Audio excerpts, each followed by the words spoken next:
व्याप्त काश्मीरमध्ये सध्या जो हिंसाचार सुरू आहे आणि गिलगिट बाल्टिस्तानमध्ये सुद्धा ती अस्वस्थता आणि आंदोलन पुन्हा सुरू झालंय, त्यामुळं पाकिस्तानी लष्कर आणि पाकिस्तानी राज्यकर्त्यांमध्ये मोठ्या प्रमाणावर अस्वस्थता आहे.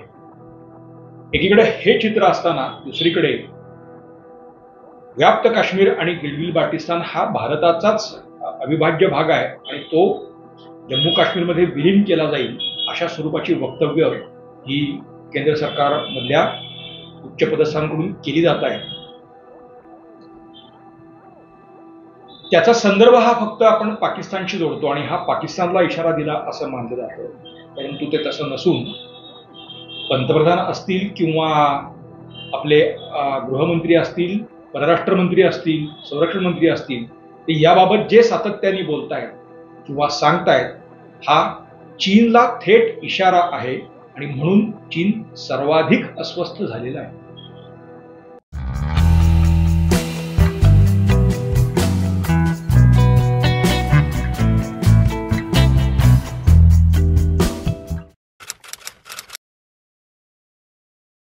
नमस्कार, गोजोस्कोपमध्ये आपल्या सर्वांचं मनापासून स्वागत आहे.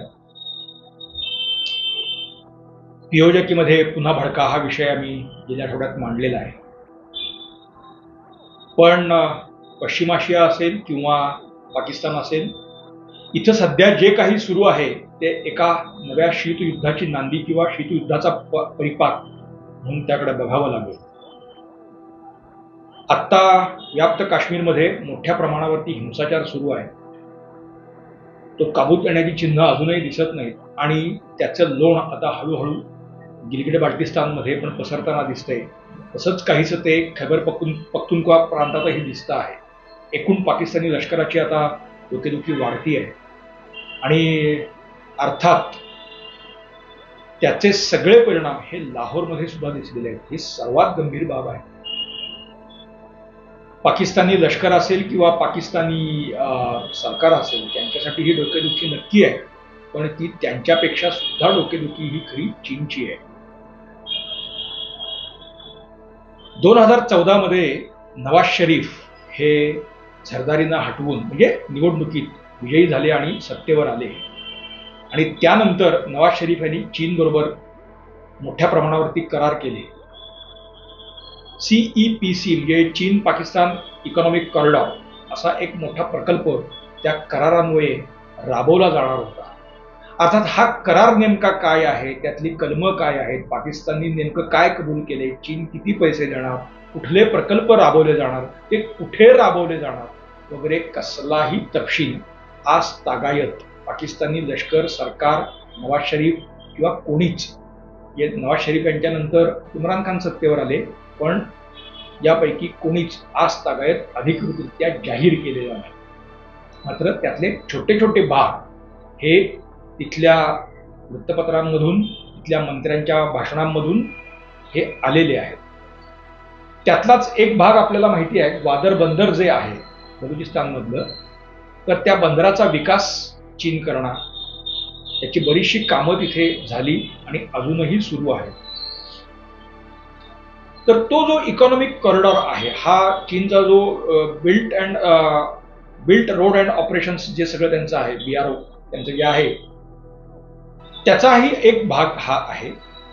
तर तो गिलगिट बाल्टिस्तान म्हणजे हुंजा खोऱ्यातून ते स्कार्डूतून मुझफ्फराबादहून मिरपूरहून मग ते इस्लामाबाद, लाहोर आणि खाली एक रस्ता हा सिंध प्रांतात कराचीपर्यंत आणि दुसरा हा तिकडे ग्वादर आणि क्वेट्टापर्यंत जाणार आणि अशा सगळ्या भागामध्ये चीन हा मोठ्या प्रमाणावरती गुंतवणूक करणार असं वारंवार सांगितलं गेलं.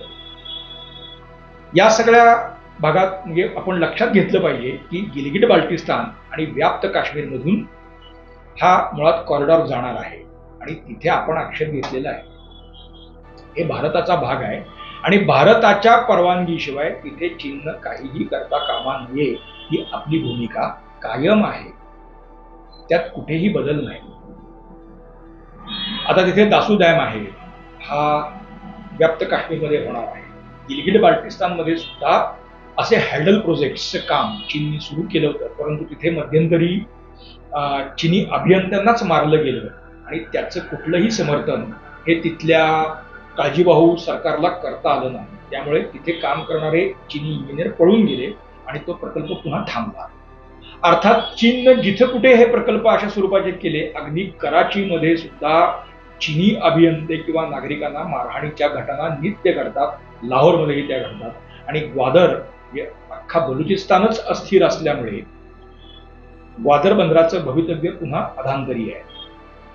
बरं, तिथे आता एक समस्या अशी उद्भवलेली आहे की चिनी ट्रॉलर्स जे तिथे आता आलेले आहेत, म्हणजे ग्वादरमधल्या मच्छीमारांकडे काही इतक्या अत्याधुनिक साधनं नाहीत. म्हणजे त्यांच्या नौका आहेत त्या सगळ्या चीनची तुलना करता मध्ययुगीन काळातल्या आहेत.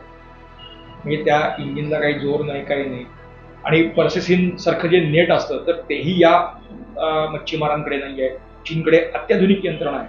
त्यामुळे ग्वादर आणि या सगळ्या परिसरात चीन ज्या पद्धतीने मच्छीमारी करून ती लूट करतोय त्याच्यावरून सुद्धा ग्वादरमध्ये मोठ्या प्रमाणावरती असंतोष आहे.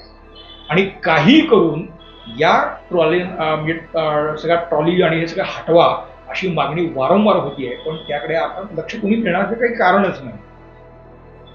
पण मुद्दा एवढाच नाही आहे. हा मुख्य मुद्दा आहे हा पीओके आणि गिलगिट बाल्टिस्तान.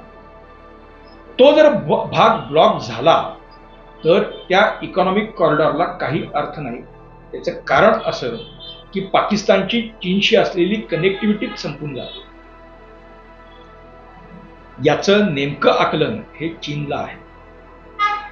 त्यामुळेच बघा, आता एवढ्यातल्या एवढ्यात या 2 महिन्यामध्ये किंवा अगदी खरं तर 1 महिन्यामध्ये या प्रचाराच्या दौऱ्यात पंतप्रधानांनीही तेच सांगितलं की तो आमचा अविभाज्य भाग आहे आणि तो भारतात येईल.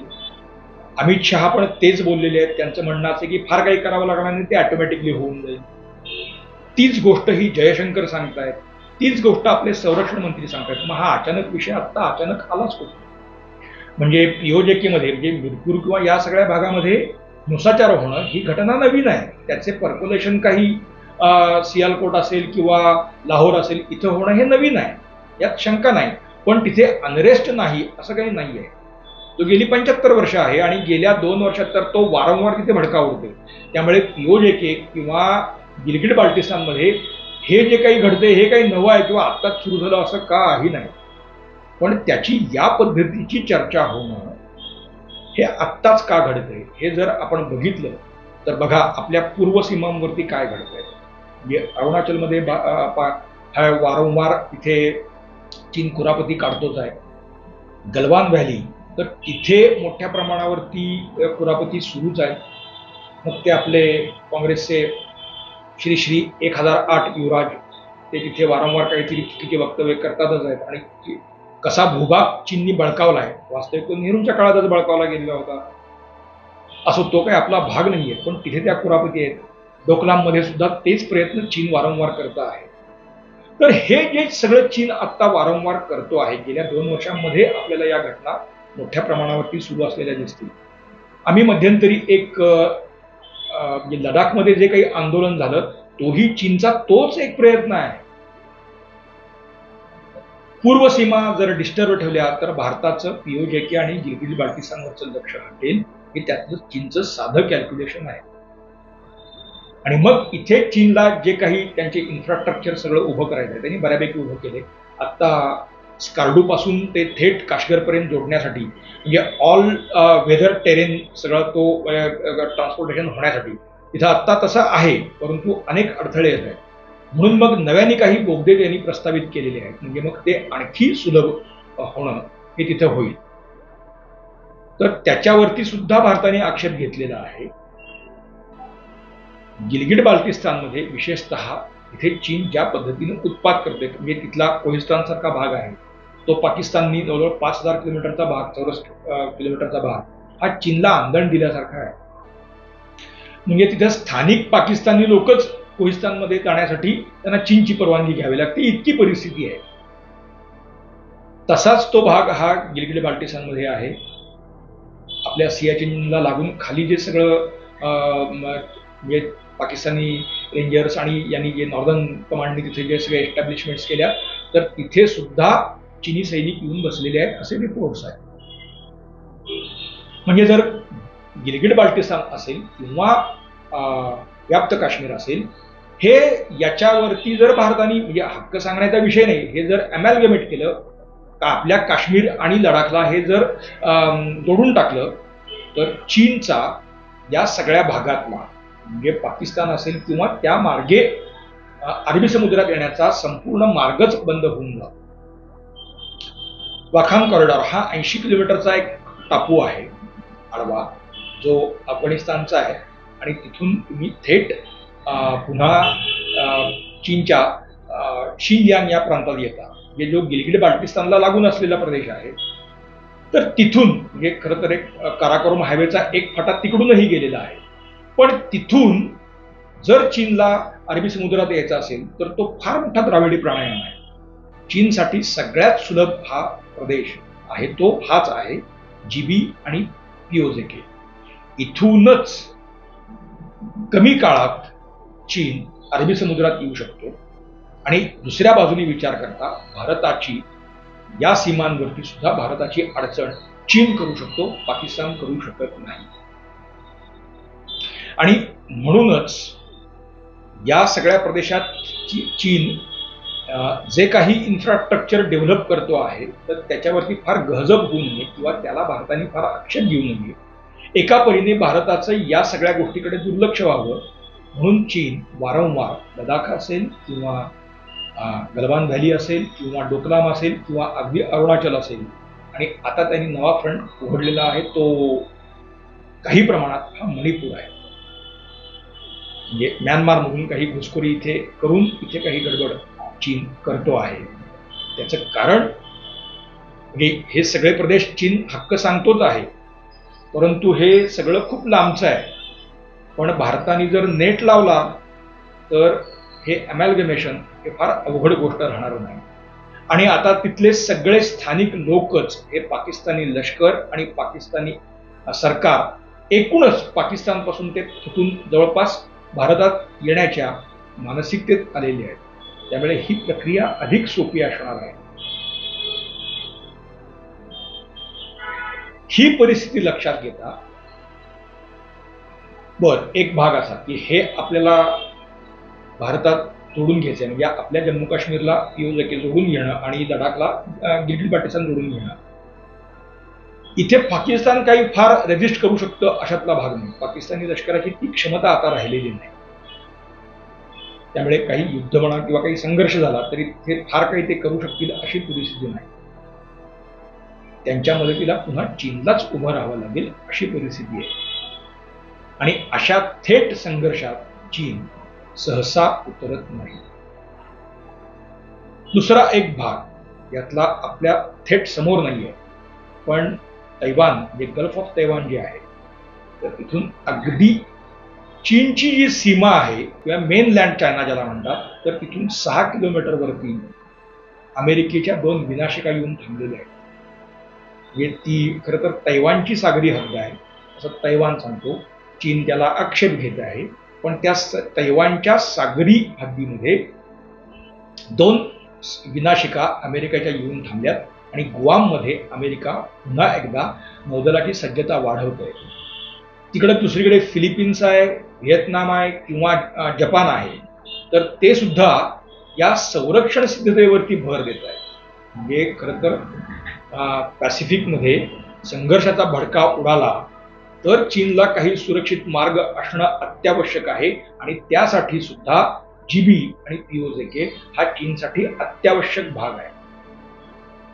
चीन त्यांचा अंकितच आहे, त्यामुळे तिथे चीनी येणं याला पाकिस्तानचा आक्षेप नाहीच आहे. तो पूर्वी नव्हता, आता येणं आणि पुढेही असणार नाही. पण चीनसाठी ही अत्यावश्यक बाब आहे. आता असं घडेल की नाही आपल्याला माहिती नाही, पण उद्या खरंच असं काही जिथे मोठ्या प्रमाणावरती संघर्ष सुरू झाला तर चीनचे व्यापारी मार्ग अडतात. मग असे मार्ग कुठले असू शकतात किंवा वापरता येऊ शकतील असे जे आहेत त्यातला एक काराकोरम मार्ग, परंतु तो अजून फुल्ली जशी अपेक्षा आहे त्या प्रमाणात चीन वापरू शकत नाही. मग हा पिओजेके आणि गिलगिट बाल्टिस्तानमधून झटकन म्हणजे रावळपिंडी इस्लामाबाद गाठून ते अगदी कराची बंदरापर्यंत येऊ शकतात. त्यामुळे तो मार्ग चीनला व्यापारासाठी आणि एकूण व्यवहारासाठी उपयोगी पडेल. हे चीनचं त्यामागचं गणित आहे. आणि जसा त्या तैवान आणि या सगळ्या प्रदेशामध्ये हिट वाढती आहे, तसं इथंही आपण आता जीबी आणि पीओजेके हे आमचेच आहेत आणि ते आमच्याकडे येणारच आहेत, ते आम्ही घेणारच आहोत, हे भारताने सांगायला सुरुवात केली आहे. आणि त्यामुळे चीनची जी अस्वस्थता वाढती आहे त्याचं कारण ते आहे. भरीत भर म्हणजे पीओजेकेमध्ये जिथे पूर्वी कधीच हिंसाचार झाला नाही, इथे आता पराकोटीचा हिंसाचार होतो आहे. आणि लष्कर असेल, पोलीस यंत्रणा असेल किंवा प्रशासकीय यंत्रणा असेल, तर त्या सगळ्या यंत्रणा त्यांच्यावर दबाव हा स्थानिकांनी ठेवलेला आहे, असं गेल्या आठवड्यातलं चित्र आहे. त्यामुळे तिथे पाकिस्तानी लष्कर असेल किंवा प्रशासन असेल, त्यांना या पुढच्या काही काळात तरी दबावानेच राहावं लागेल. म्हणजे परिस्थिती टोकाची बनणं किंवा हाताबाहेर जाऊ नये यासाठी तिथे त्यांना नंतर घ्यावंच लागेल. आणि अशात चीन तिथे कुठलाही उपद्व्याप किंवा साहस पीओजेके किंवा जीबीमध्ये आत्ता तरी करू शकणार नाही, हेही एक वास्तव आहे. या पार्श्वभूमीवरती भारताने जे विशेषतः आपले पंतप्रधान असतील, परराष्ट्र मंत्री असतील, गृहमंत्री असतील किंवा संरक्षण मंत्री असतील, यांची विधानं म्हणूनच चीनला अस्वस्थ करून जातात. त्यामुळे चीनचा या सगळ्यातला अँगल आपण विसरता कामा नये. तो आपल्या निदर्शनास आणून देणं एवढाच आमच्या आजच्या विवेचनाचा भाग होता. मित्रांनो, आमचं आजचं विवेचन आपल्याला कसं वाटतं मला जरूर सांगा. तुमच्या सूचनांचं स्वागत आहे. लाईक करा, शेअर करा, सबस्क्राईब करा, बेल आयकॉन दाबा, बोरोस्कोप बघा. धन्यवाद.